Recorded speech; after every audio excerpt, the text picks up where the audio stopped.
안녕하세요. 제가 결혼한 지 벌써 8년이 넘어가고 있네요. 처음 제가 결혼한다고 했을 때 주변에선 다 말렸습니다. 왜냐고요? 저는 결혼 한 번 안 한 미혼이고 상대방 남자는 딸을 혼자 키우는 돌싱남이었거든요. 제 나이가 그때 40대 중반이었는데 20대 때 결혼하려고 준비하던 사람과 깨지고 그 후로는 아예 결혼 생각을 접고 살았어요. 혼자 살 때도 나쁘지 않았고요. 하지만 그 남자를 만나면서 다시 결혼하고 싶다는 마음이 생겨났습니다. 첫 만남은 봉사활동에서였습니다. 제가 혼자 살다 보니 이런저런 취미도 많이 했고 여행도 많이 다녔는데요. 나이가 좀 더 들면서 나한테 돈 쓰고 비싼 취미 활동 하는 것보다 오히려 남을 좀 돕고 다른 사람에게 도움이 될 만한 일을 하자는 생각으로 바뀌더라고요. 거창하고 대단한 건 아니지만 그래도 시에서 하는 자원봉사활동에도 자주 참여를 했고 개인적으로도 보육원이나 장애인 센터에 봉사활동과 후원도 하고 있습니다. 어쨌든 그날은 강가 주변에 쓰레기를 줍는 자원봉사활동을 할 때였어요. 그 남자와 저는 같은 조였는데 잘 웃으시고 서글서글 하시더라고요. 제가 그때 돌멩이를 잘못 밟고 넘어졌는데 그때 도와주시고 부축도 해주셨고요. 하지만 그때까지는 그냥 고마우신 분이다 정도였죠. 그런데 그 후에 또 자원봉사활동을 갔다가 그 남자를 만난 겁니다. 그 남자분도 엄청 반가워 하시더라고요. 이렇게 시에서 하는 자원봉사활동은 인원이 정해져 있지 않고 다양한 사람들이 참여하다 보니 겹치는 경우가 잘 없기도 한데 이렇게 또 봤다면서요. 그날 저희는 봉사활동을 하면서 이런저런 대화도 많이 나눴어요. 저보다 나이가 2살 위여서 또래인데다 성격도 수더분하고 다정하시더라고요. 그런데 그 남자와 제가 무슨 인연이긴 했나 봅니다. 봉사활동 끝나고 인사를 나눴어요. 마음 한켠에 조금 아쉬운 기분도 있긴 했지만 그렇다고 다짜고짜 들이댈 수도 없으니 그냥 아쉬운 마음만 간직한 채 가려고 했죠. 그런데 하필 인근 공영주차장에 대놓은 제 차가 방전이 된 겁니다. 제가 깜빡하고 주차할 때 켜둔 비상 깜빡이를 안 끄고 내렸는데 그게 방전이 돼버린 겁니다. 제가 보험사 전화하고 허둥거리고 있으니까 그 남자가 오더라고요. 마침 그 남자도 차를 이 근처에 댔더라고요. 아직 안 가셨네요? 아, 차가 방전이 돼버려서요. 어휴, 어쩌다가요? 바보같이 비상 깜빡이 켜고 내렸나 봐요. 그럴 수도 있죠. 기사분은 언제 오신다던가요? 조금 밀려서 15분에서 20분 정도는 기다려야 된다네요. 그래요? 날이 추우니까 차 안에서 기다리시죠. 괜찮아요. 차도 시동이 안 걸려서 똑같이 춥더라고요. 차라리 이렇게 밖에 나와서 움직이는 게 덜 추워요. 그 남자는 제 말에 잠시만 있으라고 하더니 바로 앞 편의점에서 따뜻한 커피를 사오시더라고요. 그리고 자기 차에 있는 담요도 꺼내오시고요. 이거 저희 딸애가 잘 덮는 건데 이거라도 두르고 계세요. 감기 걸려요. 그 남자가 전해준 커피와 담요, 참 따뜻하고 포근하더라고요. 저는 괜찮다고 하려다 그냥 담요를 덮고 있었습니다. 남자도 옆에서 수리기사를 기다려주고 있었어요. 기다리는 동안 제가 물었죠. 딸이 있으신가 봐요. 저는 좀 전에 그 남자가 딸애가 두르는 담요라고 했을 때 아차 싶었거든요. 결혼한 줄도 모르고 번호 물어봤으면 이상한 여자처럼 보였겠다 싶기도 했고요. 아, 예, 고등학생이요. 좋은 아빠이실 것 같아요. 아내분도 좋으시겠다. 그 말에 남자가 약간 어색하게 웃더니 그러더라고요. 아내는 없습니다. 이혼했거든요. 3년 전에. 어머, 그러시구나. 제가 실례했네요. 아니요, 괜찮습니다. 이상하게 혼자라는 얘기를 들으니 안심이 되더라고요. 그렇게 대화 끝에 저는 그분이 작은 공부방을 운영한다는 것을 듣게 되었어요. 그분은 저에게 어떤 일을 하시냐고 하더라고요. 저는 잠깐 망설였습니다. 뭐라고 해야 될지 모르겠더라고요. 왜냐면 저는 3층짜리 건물 하나를 소유하고 있어서 거기서 세를 받고 살거든요. 저희 아버지 건물이셨는데 돌아가시기 전에 저에게 넘기셨어요. 저는 원래 직장 생활을 하다가 아빠 돌아가시고 나서는 그 건물 1층에다 카페를 운영했었습니다. 그러다가 그때 당시에는 카페도 잠시 운영을 안 하고 있었고요. 2번밖에 안 만난 낯선 남자에게 건물 세 받는다는 소리를 하긴 그래서 저는 그렇게 말했죠. 아, 저는 백수예요. 지금 놀고 있어요. 약간 장난스러운 제 말에도 그분은 놀라거나 하는 것도 없이 그러시냐고 그냥 고개를 끄덕이더라고요.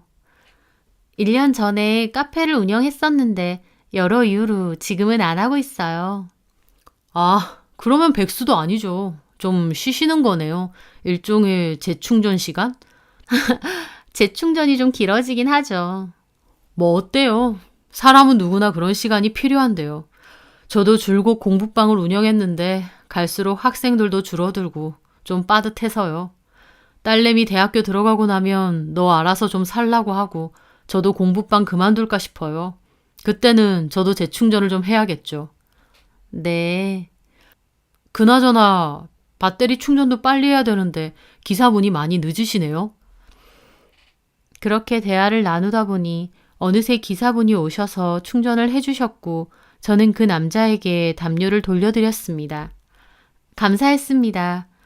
이거 가지고 가요. 이거 가지고 뭘요? 조심해서 가세요. 다음부턴 비상등 꼭 끄고 내리시고요. 하지만 왠지 그렇게 헤어지기가 아쉽더라고요. 그래서 저는 본인 차로 돌아가는 그분에게 달려가서 번호를 주실 수 있느냐, 언젠가 차 한번 사겠다고 했습니다. 그분도 잠깐 망설이다가 번호를 주셨어요. 그때 일을 계기로 저희는 차도 마시고 밥도 먹고 하다가 만나게 된 거였어요. 그리고 저희는 사귀게 되었습니다. 남친이 된 그 남자에게 왜 그때 번호 달라고 하니 망설였냐고 물었었죠. 그랬더니 그때 미용이 너랑 대화하는데 나도 참 좋더라고. 솔직히 내가 먼저 연락처 줄 수 있느냐 하고 싶었지만 내 처지가 어디 그런가? 당신 처지가 왜? 애 딸린 이혼남이잖아. 네가 이상하게 볼 수도 있을 것 같고. 남친도 제가 호감이 있었지만 본인 처지가 그래서 말았다더라고요. 하지만 저는 괜찮았어요. 속이고 만난 것도 아니니까요. 그렇게 남친과 1년 정도 알콩달콩한 연애를 했습니다. 제가 건물에서 세를 받는다는 소리는 6개월 정도 넘어가면서 했어요. 남친도 놀라긴 했어요. 하지만 오히려 부담스러워 하더라고요. 저는 결혼 한 번도 안 한 미혼에다가 그런 건물까지 갖고 있는데 자기같이 능력도 없고 애까지 딸린 이혼남하고 만나서 되겠냐고요. 하지만 저는 그런 건 아무것도 중요한 게 아니라고 했죠. 그리고 그 와중에 저희 건물에 자리가 나와서 제가 학원을 해보는 게 어떻느냐 제안도 했습니다. 남친은 공부방 말고 학원을 운영하는 게 꿈이라고 했거든요. 남친은 기뻐하면서 저희 건물에서 학원을 개원했습니다. 그 과정에서 제가 투자도 좀 했어요. 아무래도 시설도 새로 들여야 되고 돈도 많이 들어갔거든요. 남친도 미안해했지만 저도 그렇게 하고 싶었습니다. 주변에서는 제 건물 보고 돈 보고 그 남자가 의도적으로 접근한 거 아니냐는 말도 없지 않았지만 제가 아는 남친은 그럴 사람이 아니었습니다. 오히려 저 하나만 보고 진심으로 저를 좋아해 준 사람이니까요. 그러면서 결혼 얘기도 오갔어요. 주변에서는 만류했죠. 너 미쳤어? 네가 뭐가 아쉬워서 애 딸린 이혼남을 만나니? 좋은 사람이야.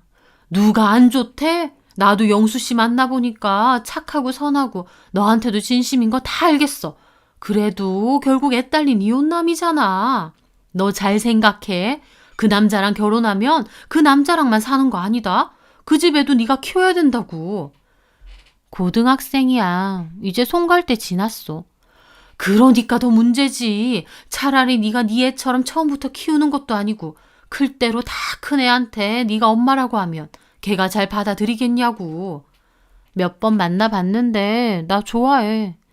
네가 건물 갖고 있어서 돈 많은 엄마 생겼다고 좋아하는 건 아니고? 야, 아무리 고등학생이라도 애는 애야. 그리고 몰라 그런 거. 남편도 말 안 했고. 너네 부모님 살아계셨으면 너 뜯어말렸을 텐데. 걱정해줘서 고마워. 근데 나 잘 살 수 있어. 저는 주변인들의 만류에도 불구하고 결국 그 남자와 결혼하기로 했습니다. 설사 내가 잘못 생각한 일이더라도 불구덩이에 들어가는 일이라 할지언정 그 남자와 결혼하고 싶더라고요. 한번 결혼 직전에서 파토난 적이 있던 저는 그런 감정이 든 사람을 또 만났다는 게 신기했고 이번에는 꼭 결혼을 하고 싶었거든요. 저희 부모님이 계셨다면 결사 반대하셨을지도 모르지만 저는 부모님도 일찍 돌아가셨고 남친 쪽도 어머님이 먼 지역에 사시는데 결혼 승낙하셨어요. 아들이 혼자 돼서 자식 키우며 사는데 새장가 간다고 하니 기뻐하시면서요. 가장 큰 문제는 역시 남친이 키우던 딸 미주였는데 미주도 저희 결혼 반대하지 않았고 저도 잘 따랐기 때문에 저희는 그렇게 결혼까지 하게 되었습니다. 원래 남편도 전세 만료로 이사갈 계획이 있다고 해서 저도 혼자 사는 집을 정리하고 돈을 보태서 큰 집으로 옮겼어요. 딸도 집이 훨씬 커졌고 자기 방도 커졌다며 좋아하더라고요. 재혼 가정이지만 오손도손 잘 지냈습니다. 미주는 제가 낳은 친딸은 아니지만 저랑도 잘 지냈어요. 저는 남편하고 결혼하고 나서 더 돈독해졌고요. 학원을 열고 나니 더 의욕적으로 일을 했습니다. 그렇게 행복한 시기를 보냈는데 저희 가족 앞으로 그 여자가 다시 나타났습니다. 바로 남편의 전처였어요. 전처는 남편과는 아예 연락을 않고 지냈고 미주랑만 가끔 연락하며 지냈다고 해요. 사실 미주랑은 만나도 됐지만 전처가 이런저런 핑계를 대며 아이도 자주 보지는 않았다고 했습니다. 그래도 미주는 친엄마를 항상 애달아하고 그리워하는 게 있더라고요. 그런 건 제가 채워주지는 못할 부분이겠죠. 전처는 전 남편의 재혼 소식도 당연히 다 알고 있었을 텐데 언젠가부터 미주와 자주 만나더라고요. 남편 말로는 결혼 전에는 미주 만나러 안 오냐고 물어도 바쁘다는 핑계로 잘 안 왔던 사람이래요. 남편은 속으로 역시 자식은 안중에 없구나 했다더군요. 그런데 도리어 자기가 결혼을 하고 나니 미주를 자주 만나는 것 같다며 그래도 엄마라고 재혼 가정에서 크는 딸이 걱정돼서 그런 것 같다고 하더라고요. 결혼 전 어떤 이유로 이혼을 한 건지 물어봤었어요. 남편은 이미 끝난 사람이라 굳이 말하고 싶지 않다 했는데 제가 결혼까지 하려면 그 이유에 대해선 알아야겠다 했죠. 그렇게 남편에게 이혼 사유를 들어보니 전처의 바람이었습니다. 집으로 상간소장이 날아와서 알게 됐다고 하더라고요. 남편은 딸이 상처받을까봐 비밀로 하고 성격적인 문제로 헤어졌다고 둘러댔다네요. 전처도 이혼하고 그 바람난 내연남이랑 살 거라며 자식도 필요 없다고 했답니다. 애초에 미주에게 그렇게 잘하는 엄마도 아니었다고 하고요. 하지만 결국 전처는 바람핀 남자랑도 헤어지고 혼자 살고 있다더라고요. 여튼 저도 남편의 뜻에 따라 이혼에 관해서는 미주한테 아무 말 안 했죠. 그런데 그맘때 미주도 공부해야 되고 바쁜데 자꾸만 미주를 불러내더라고요. 만나서 밥 사주고 카페 가고 놀러 가고 미주는 친엄마가 만나자고 하니 너무 좋아하면서 무조건 나갔고요.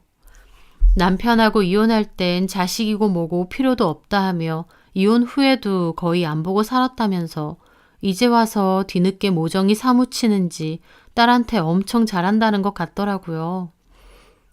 미주는 엄마에 대한 사랑을 많이 못 받고 자라서인지 기본적으로 친엄마에 대한 애정이 고픈 아이였어요. 그래서 자기 엄마가 잘해주고 자꾸 보고 싶다 하니 미주도 좋아하는 것 같더라고요. 제가 섭섭하지 않았다면 거짓말이겠지만 그래도 이해했습니다. 제가 아무리 딸에게 잘한다 한들 결국 저는 새엄마고 핏줄이 당기는 건 어쩔 수 없으니까요. 그런데 문제는 미주와 자주 만나는 데서 그치지 않고 자꾸 저희 남편까지 불러내려는 겁니다. 그것도 딸을 이용해서요. 미주는 자꾸 저희 남편더러 아빠도 같이 나가자 하고 일부러 태워다 달라고 하고 남편은 전처에 대해서 정말 지긋지긋해합니다. 하지만 딸이 그렇게 하니 몇 번 저에게도 미리 말하고 마지못해 갔나 보더라고요. 그렇게 가면 전처가 밥도 먹고 가라, 차 한잔 하고 가라 그렇게 붙잡는다는 겁니다. 딸까지 공세해서요. 그렇게 마지못해 몇 번 갔던 남편은 미주에게 단호히 말했죠. 아빠는 안 가고 싶으니 너 혼자서 엄마 만나라.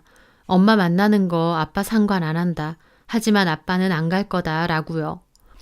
남편 입장에선 정말 다시는 보고 싶지 않은 만큼 지긋지긋하다네요. 결혼 생활 때 애는 내팽개치고 맨날 술 마시러 다니고 결국 바람나서 소장까지 받게 만들고 이혼한다고 해도 눈 하나 깜짝 없이 그 내연남하고 살겠다 했답니다. 그런 여자니 남편 입장에서도 아무리 딸의 친엄마라도 지긋지긋했겠죠. 하지만 저희 남편이 모질게 말하니 미주도 엄청 서운한 것 같았어요. 그리고 그때쯤 미주가 저를 대하는 것도 엄청 차가워지더라고요. 아빠가 같이 안 나가는데 혹시 새엄마가 못 나가게 했냐 따져 물을 때도 있고요. 저는 그런 적 없다고 했는데도 저를 흘겨보더라고요. 아마 전처가 미주한테 제 욕을 엄청 하는 것 같았습니다. 그 말을 듣는 딸도 저를 대하는 태도가 달라졌고요. 딸한테 서운하다기보다 전처에 대해서 화가 나더라고요. 그 여자가 이렇게 들쑤시기 전까지 저 미주랑 잘 지냈거든요. 근데 왜 이제 와서 남편과 미주를 자꾸 불러내고 미주한테도 내 헌담을 하는 건지 너무 화가 났어요. 미주에게도 섭섭하긴 했습니다. 제가 나름 잘해주려고 노력하는 거 본인도 알고 있으면서 결국 친엄마 말만 듣는 건가 싶고요. 이런 게 재혼 가정의 한계인가 싶기도 했습니다. 이런 부분에 대해선 남편도 다 알고 있었고 저한테 미안해했습니다. 저도 너무 속상하지만 어쩔 수 없는 부분 아니냐며 아무리 고등학생이고 몸은 다 컸어도 아직 애기 때문에 그럴 수밖에 없다고 이해한다고 했습니다. 그런데요, 미주가 나중에 저한테 새엄마라고도 안 하고 아줌마라고 하는 겁니다. 그전까진 새엄마라고 잘했는데요. 아마 그것도 전처가 시킨 거겠죠. 저는 너무 속상했는데 남편도 그걸 보게 되었고 남편이 결국 미주에게 뭐라고 했습니다. 너 진짜 왜 그래? 새엄마한테 아줌마라니. 아줌마 맞잖아. 친엄마도 아니고. 친엄마 아니더라도 아빠가 결혼한 여자고 너도 새엄마라고 부르는 거 동의했잖아. 어쩔 수 없어서 한 거지. 나 솔직히 동의한 적 없어. 나는 아빠가 엄마랑 재결합했으면 좋겠어. 그렇게 하면 안 돼? 그 말에 방 밖에서 듣던 저도 속상하고 남편도 화가 났더라고요. 너네 엄마가 시켰어? 아니야. 그게 아니라 나도 다시 엄마랑 아빠랑 살고 싶어서 그래. 미주야, 너 왜 그래? 지금 행복하잖아. 솔직히 예전에 기억 안 나니? 엄마 허구한 날 집에도 안 있고 맨날 술 먹으러 다녀서 아빠랑 싸우고. 아, 그런 얘기 하지 마. 왜 엄마 욕해? 엄마 욕하는 게 아니라 우리가 그때 솔직히 행복했었냐고. 너도 너무 힘들어했잖아. 이제 안 그래. 엄마가 반성했대. 정말 잘못했대. 다시 나랑 아빠랑 살면 정말 잘할 거래. 술도 안 마시고 놀러도 안 나간대. 됐다 그래. 너네 엄마 그 소리 결혼 생활 내내 했어. 결국 엄마 아빠 그래서 갈라선 거 아니야. 남편이 그렇게 나오니 갑자기 미주가 그렇게 외치는 겁니다. 아니잖아. 아빠가 바람난 거잖아. 저도 그 말에 밖에서 듣다가 깜짝 놀랐어요. 뭐라고? 저 아줌마랑 바람난 거잖아. 그래서 엄마랑 갈라선 거잖아. 내가 모를 줄 알아? 세상에, 저랑 바람이 났다는 겁니다. 저희가 어떻게 만났는지, 언제 만났는지 미주에게도 다 말해줬는데 아마 그 전처가 저렇게 모함을 한 모양이더라고요. 너 어떻게 그렇게 말을 해? 아빠랑 새엄마 이혼하고 3년 뒤에 봉사활동해서. 핑계대지 마. 엄마가 아니라던데? 너네 엄마가 그렇게 말해? 너네 엄마가 뭘 안다고? 왜 몰라? 아빠가 바람펴서 이혼한 건데 왜 모르냐고. 이 여자가 진짜. 남편은 화가 나서 거실 밖으로 나오더라고요. 그러더니 거실에 있던 폰을 찾아 전처에게 전화했습니다. 저도 너무 화가 나더라고요. 바람은 본인이 폈으면서 저희더러 바람을 폈다니요. 뒤집어 씌워도 정도 것이죠. 그 와중에 미주는 방에서 나와서 밖으로 그냥 나가버렸어요. 저는 걱정이 돼서 급하게 따라 나갔는데 뿌리치더라고요. 냅둬요. 아줌마만 아니었으면 우리 엄마 아빠 이혼 안 했어요. 아줌마 때문이에요. 저도 강경하게 말했죠. 내가 분명히 말할게. 나 너네 아빠랑 그런 거 아니야. 너네 아빠 이혼하고 3년 뒤에 봉사 모임에서. 거짓말하지 마요. 아줌마랑 아빠랑 바람나서 엄마가 마음고생 심했다고 했어. 뭐라고? 미주는 그 길로 그냥 나가버리더라고요. 저도 너무 기가 막혔어요. 그러고 비틀거리며 집으로 돌아오니 남편은 전처와 싸우고 있었어요. 너 미쳤냐? 어디 뒤집어 씌우길. 네가 바람났지 내가 바람났어? 미주 생각해서 일부러 덮어둔다 했더니 애한테 거짓말을 해? 네가 사람이야? 남편은 한참 싸우다 말이 안 통하는지 전화를 끊었습니다. 남편은 그날 끊었던 담배를 다시 폈고 저도 너무 속상했어요. 이런 오해를 받나 싶었거든요. 한편으론 전처에 대해서 너무 화가 나더라고요.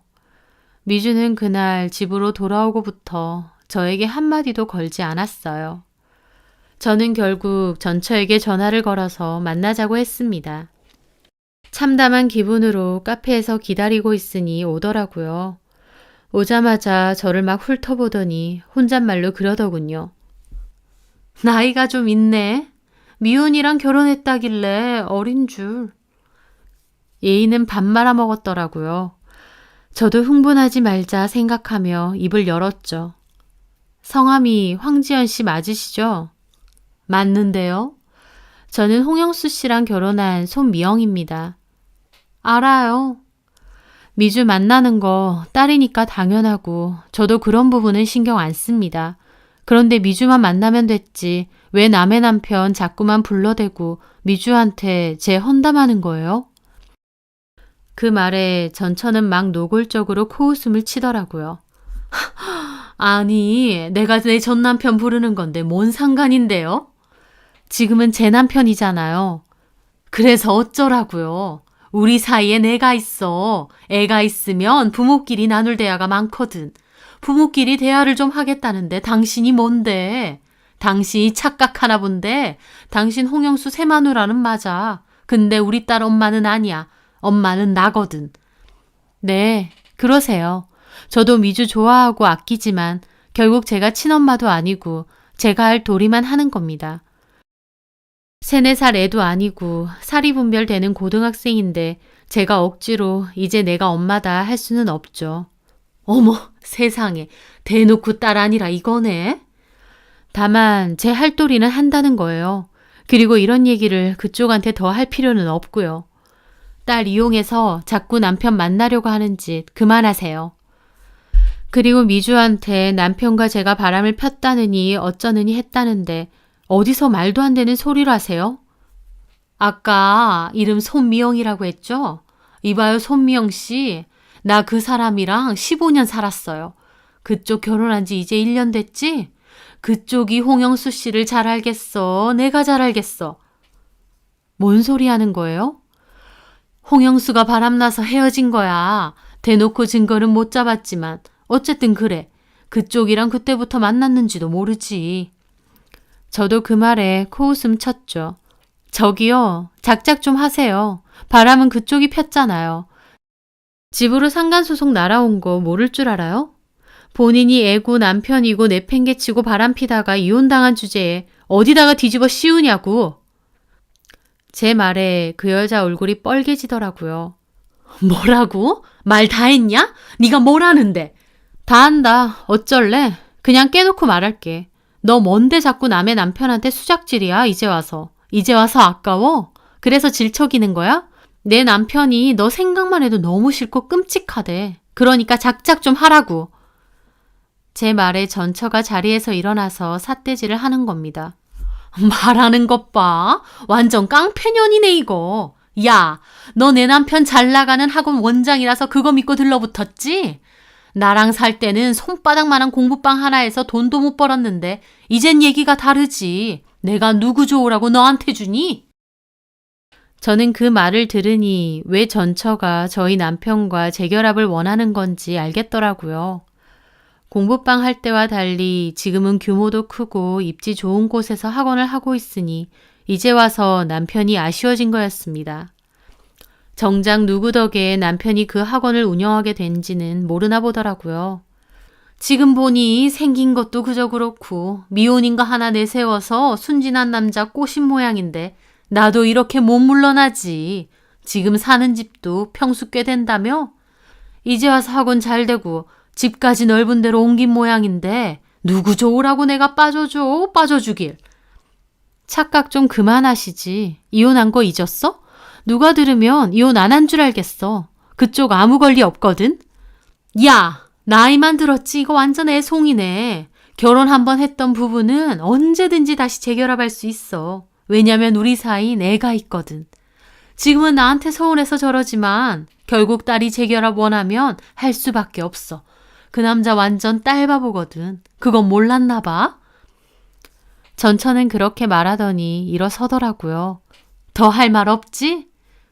지 할 말만 하고 그렇게 자리를 떠났습니다. 남편한테 얘기 들었을 때도 보통은 아닌 줄 알았는데 만나보니 복장 터지더라고요.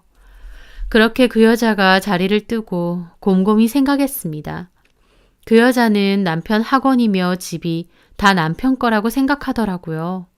제가 그 학원 건물 주고 투자도 반 한 데다 아파트도 저랑 재산 반반해서 공동 명의인 것도 모르는 것 같았습니다. 한마디로 이혼 후 남편 혼자 잘된 거라 착각하는 것 같았죠. 저는 여차하면 그 여자에게 다 얘기를 해줘야겠다 생각했습니다. 온전히 남편 혼자 것도 아니고 제 지분이 반이고 설사 남편과 제가 이혼한다고 하면 그 여자가 챙길 게 생각보다 많지 않다는 걸 알려주고 싶었거든요. 그러면 알아서 떨어져 나갈 거라 생각했죠. 그런데 얼마 되지 않아 딸이 폭탄 선언을 했습니다. 엄마 집으로 가서 살겠다는 겁니다. 너 진심이야? 나 엄마랑 같이 살래. 엄마 불쌍해서 나라도 같이 있어줘야겠어. 학교는?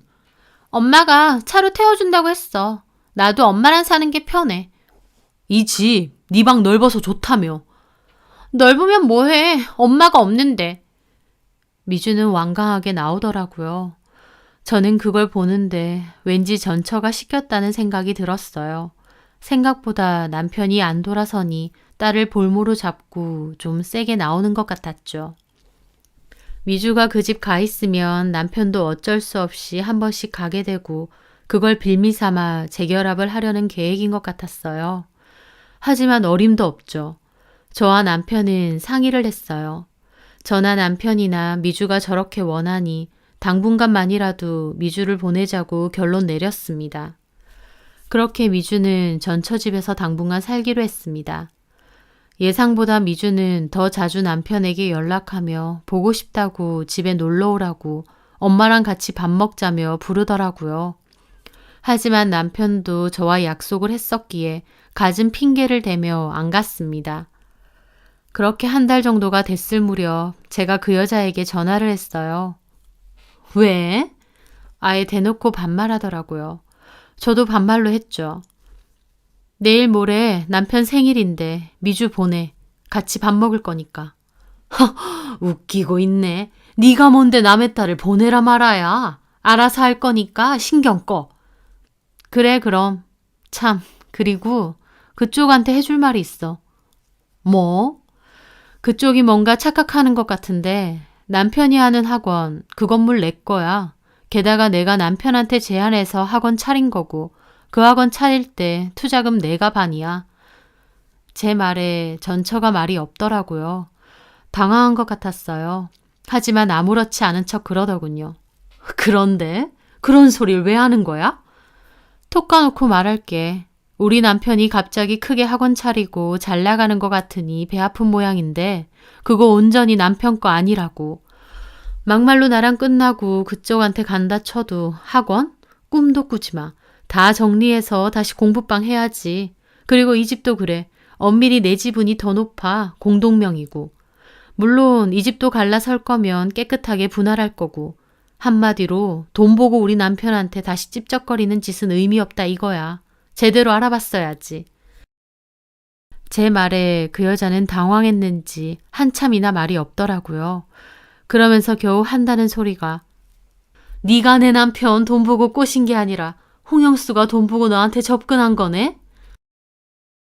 기껏 저 기분 나쁘라고 한 소리겠지만 일도 타격이 없었습니다. 그러든가 말든가 우리 너무 행복하게 잘 지내. 내 돈 퐁퐁 쓰면서 계속 행복하게 잘 살 거야. 그리고 미주도 그쪽에서 키운다니까 신혼 느낌 나고 너무 좋아. 계속 미주 잘 보살펴줘. 돈 필요하면 내가 좀 보낼 테니까. 제 말에 그 여자는 얼굴도 안 보이는데도 분해하는 게 느껴졌어요. 저는 코웃음 치며 전화 끊어버렸죠. 네가 18단이면 나는 36단이다 생각하면서요. 그렇게 딱 한 달이 지났고 미주가 울면서 집으로 왔습니다. 엄마랑 안 살 거라고 하면서요. 자초지종 들어보니 저한테 그 전화 받고 나서 미주를 대하는 게 완전 달라진 모양이었어요. 남편하고 재결합도 안 될 것 같고 해봤자 이 재산이 다 온전히 남편 것도 아니다 보니 재결합할 생각도 없어졌겠죠. 그때부터 다시 미주를 홀대했답니다. 여전히 술 먹으러 다닌다며 저녁부터 집에 있지도 않고 집에는 먹을 것도 없더래요. 게다가 그 전처가 사는 집은 좀 외진 곳이라 밤 되면 무서운데 미주만 혼자 남겨두고 안 들어올 때도 많았다고요. 처음엔 학교며 학원도 데려다 주더니 나중엔 그것도 알아서 가라고 하고 필요한 돈도 달라 하면 너네 아빠한테 받으라며 안 줬답니다. 저희 남편이 양육비 명목으로 돈을 줬는데도요. 미주는 엄마한테 또 상처받았다는데 그 와중에 결정적으로 그걸 발견했대요. 서랍 안에 있던 상간 소장이요. 이혼 당시에 받았던 상간 소장인데 그걸 서랍 안에서 우연히 보게 되었고 바람은 아빠가 아니라 엄마가 폈다는 걸 미주도 알게 된 거죠. 그래서 바로 짐 싸서 저희 집으로 다시 온 겁니다. 엄마한테 2번이나 팽당하고 우는 미주를 보니 저도 마음이 안쓰럽더라고요. 네가 가지 않았느냐, 너네 엄마 말만 믿지 않았느냐라고 비난하고 싶지 않았습니다. 당연히 저 나이 때 애한텐 친엄마가 가장 중요했을 테고 아무리 재혼 가정이 행복하다 한들 미주도 부모의 이혼이 상처였을 거고 엄마 아빠가 다시 같이 사는 게 제일 좋다고 생각했을 테니까요. 미주는 저에게도 미안하다고 했지만 저는 오히려 괜찮다고 안아주었습니다. 우리 집에서 계속 기다리고 있었다 말하면서요. 미주는 그 말에 또 한참을 울더라고요. 그 후에 미주는 다시 저희와 함께 살게 되었습니다. 그 사이에 정이 들어서 저도 막상 미주가 없으니 쓸쓸했거든요. 다시 전처는 띄엄띄엄 연락을 했고 미주도 친엄마에 대한 마음의 문이 닫혔는지 전과 달리 연락도 잘 안 하고 만나지도 않더라고요. 미주도 2달 남짓 그 집 살면서 학을 뗀 모양이었어요.